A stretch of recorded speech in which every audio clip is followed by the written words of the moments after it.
Hello, greetings all. Gerald Clark here. I wanted to provide you with a Nibiru status update. Today's date is 5/7/2015, and the first slide that we're going to look at is a picture of Dr. Harrington when he met with Zechariah Sitchin on August 30th, 1990. And I discussed this in the summary report. But he's the guy that had the data and worked directly with the IRS program, so I deferred a lot to him. Here's a picture of his orbital chart. This is the one that I used as a relational chart to determine the distance of Pluto where he had it drawn versus where Zechariah Sitchin had it drawn. So you can see the top orbital path is Sitchin's, and then there's an annotation that states during biblical times. And also, for some reason, this version that I have has Gil Broussard's input on it, which I don't know. It looks like it mostly is designed to match the Jewish calendar, and it looks like it's going in the opposite direction that both Harrington and Sitchin believe it is. So I don't know. Other than that, it might be close to right. The next image is the first release of news about Nibiru and its location. They call it the 10th planet. That's the same thing that Sitchin talked about. And it showed up in the Detroit News January 16th, 1981. Between 1978 and 81, Harrington was busy and deployed some, four actually, and I don't know if they were all to his credit, but four instruments were designed and deployed into space to be the eyes and ears of NASA. One of them was Pioneer 10, which looked like it was on the perihelion side of the sun. And then you had Pioneer 11 that looks like it was stationed looking into Scorpio. And then you had Voyager 1 that was further south, splitting the orbit that was shown by Broussard. And then the other one was Voyager 2 that's shown near Sagittarius. And you can see the directions they're looking. One's looking inbound, one's looking outbound. This is a table that I did in the report. The last two columns show the correlation without log scaling of the planet size relative to the pixel size, and the very last column was the kicker for me, 99.503% correlation between log base 66 of the planet diameter in kilometers and log base 6 of the planetary diameter in pixels from VA 243.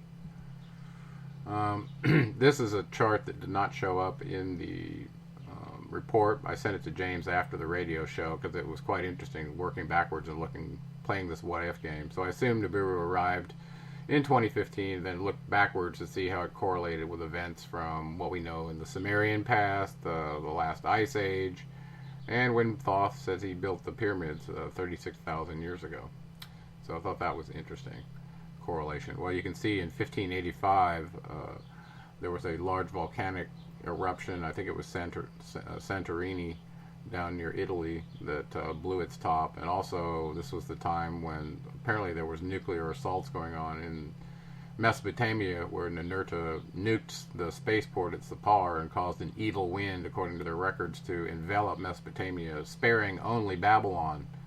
So here's a orbital chart I saw. I don't know how accurate these times are, but what I was looking for were slingshot rates relative to a large planet at aphelion versus perihelion, and it looked like it ranged from all the way up to a scale of 20 depending on the planet size and density and its proximity to the sun. So I used a scalar of 4 and 7 in my report based on two different distances. So from that report I made my conclusions, said I was going to go pay a little more attention to these two sun theories that I've been hearing all over the internet. And I'd been discounting a lot of this data because I had made the assumption about a date for Nibiru's arrival and had written off everything else. So I was kind of closed-minded from that standpoint. So a little science is always helpful to corroborate what you're saying. My predictions stated with those calculations that it was possible, not that it was possible that Nibiru and its constellation were in perihelion based on my calculations from a table in the report. And this was using Harrington's sighting in 1991 from New Zealand at Blackbirch Observatory that was later built after he took his 8-inch scope there and was looking for the planet coming to perihelion at that point.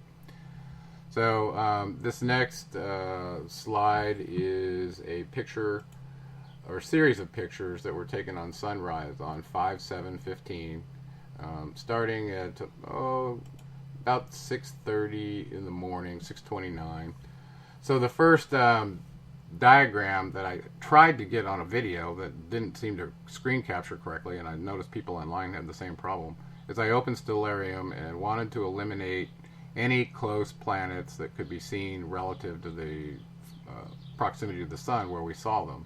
So I wanted to see what the planets' orbits were, where the moon was, where Mercury was, where Venus was, so everybody kind of had an image in their mind what should be next to the sun, what shouldn't, so we could kind of make sense of what we're seeing. And if you don't do that, all these observations, to me, they're meaningless unless you've gone through that process. So what I did is set the date and time, as you can see in the image here, to 5/7, and it looks like I had it set to 6:29, but because I was updating the orbits, it was counting forward by a couple of minutes on me, so it wasn't exactly at 6:29 in a couple of the pictures. I learned later that I could stop the orbits and stop everything where it was and keep it right on that time. But for this one, there was a little tiny bit of drift, but it makes no difference for what we were doing. On the left side of the first setup image from Stellarium, you can see the sun shining bright there. Follow that horizontal red line across to the right, and you can see the moon set up over there. And they have a scaling feature on it to make it look proper relative to the sun, the sides of the sun, and so on and so forth. So anyway, so that was the first setup diagram. The next setup diagram, I went ahead and looked to see if I could find Mercury. So I plugged it into the search parameters, showed the constellations so people could see where they were, put in a fake horizon, and you can still see the sun in this image, and then follow that orbital path down and to the left from the sun, cross the rabbit right near its ear, and you'll see a little red crosshair there, and that's actually where Mercury is at the time. So you can see it was not above and to the right of the sun, where we are going to look and focus a little bit here later. Okay? Alright, so the next one to eliminate was where is Mercury. So this next picture has the date time shown, and I think I set it back to 6:29 because it was drifting on me. You can see the sun here. I removed the horizon so that you can see the red crosshairs where oh, by the way, it wasn't a rabbit, it was a bull. So you can see the red crosshairs where Venus was. Okay, so and I drew the orbital path in so you could see it where it crosses around the solar ecliptic. All right. Okay, so once we had that done, kind of knew where people were, we wanted to look at a few pictures. Okay, so this was the first picture taken. And unfortunately, the camera set for, it was 12 hours off. It was set for PM instead of AM, but this was a sunrise at about 6:29 AM. And I thought that was a lens flare just above about the 1 o'clock position on that first image, and kind of wrote it off, but we left it in there, and we thought we'd put some filtering on it to just see if it went away or just what we saw. But there was also a small blue sphere to the right of that, just above the left side of the tree line, if you follow it straight up, that kind of caught my attention, and I thought, well, what is that? I don't see any planets showing up relative to the sun from Stellarium, so I thought I'd better check that out. Okay, so there's two objects we're checking out here, and so I was quite surprised that there was anything.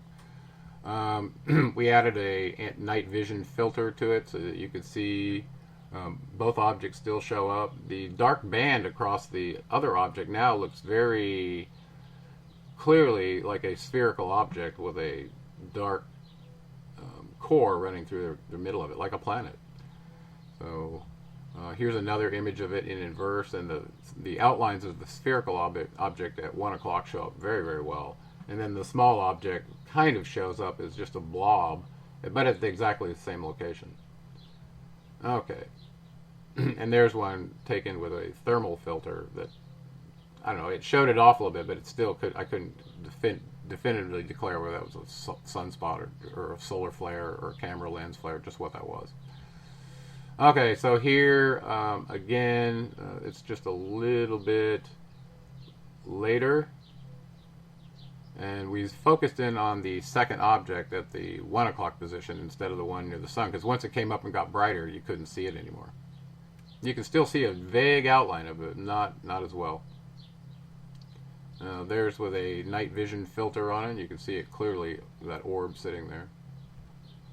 Here's another inverted filter of it with a little bit more of a close-up shot. And then, what else did we have? Another sunrise where everything kind of disappeared. You might still be able to see the orb straight up ahead, above, but it's harder with the cloud coming in. Actually, it started changing colors. I think that's why I put it in here. Yeah, so when the cloud came in, it changed from the bluish color to more of a reddish color. And then we ran the filter on that again, and again here, so you could see it. And then there in inverse, it just showed up more as a blob. But you could see some pixelation issues going on around that spot, back even behind it. So I thought that was interesting. There's one more. Night vision filter, thermal image, and the black spot again. Okay, so this time we decided to go on the same day. Thought, well, you know, let's look at sunset and see if the things are still there. If they are, we're going to be a little freaked out. And at least it gives you another data point, like a blink point, so that you can see if they've changed orientations and such.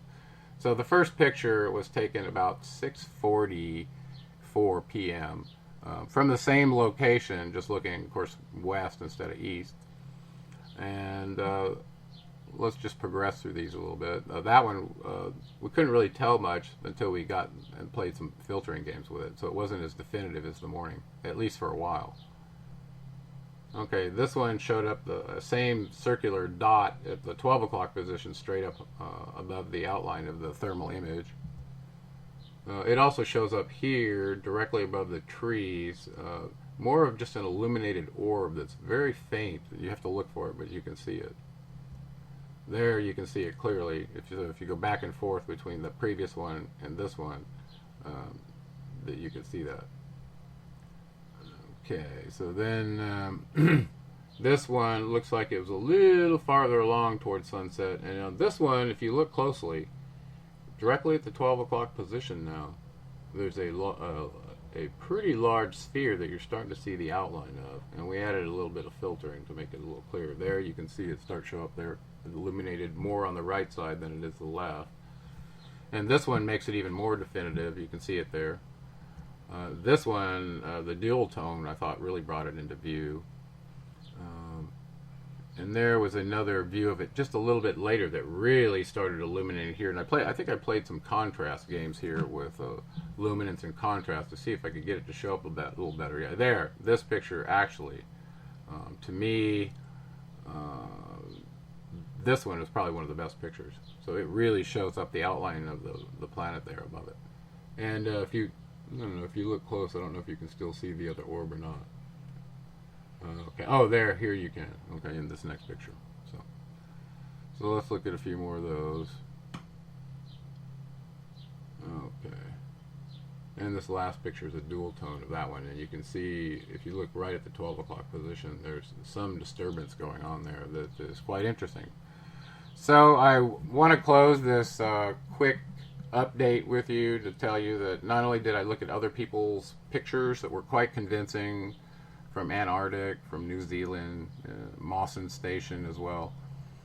But all the data fits, and it very much looks to me like there's a small constellation of planets in perihelion, very close to the sun, that are very hard to see depending on where you are. Now, I did see some pictures from Vancouver today that very, very clearly, with a very northern hemispherical view, looking south and west, could see the planets in their perihelion position better than someone closer to the equator. So I thought that was very interesting that it's coming around perihelion, and it'll become more and more visible as it comes around perihelion and heads back to the crossing point between Jupiter and Mars near the asteroid belt. So when that, in a very short period of time, everybody should be able to start seeing it with the naked eye as soon as it's away from the backside of the sun.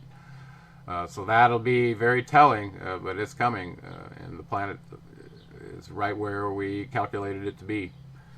be safe, stay informed, and keep seeking your spiritual side. It's the only thing that's permanent.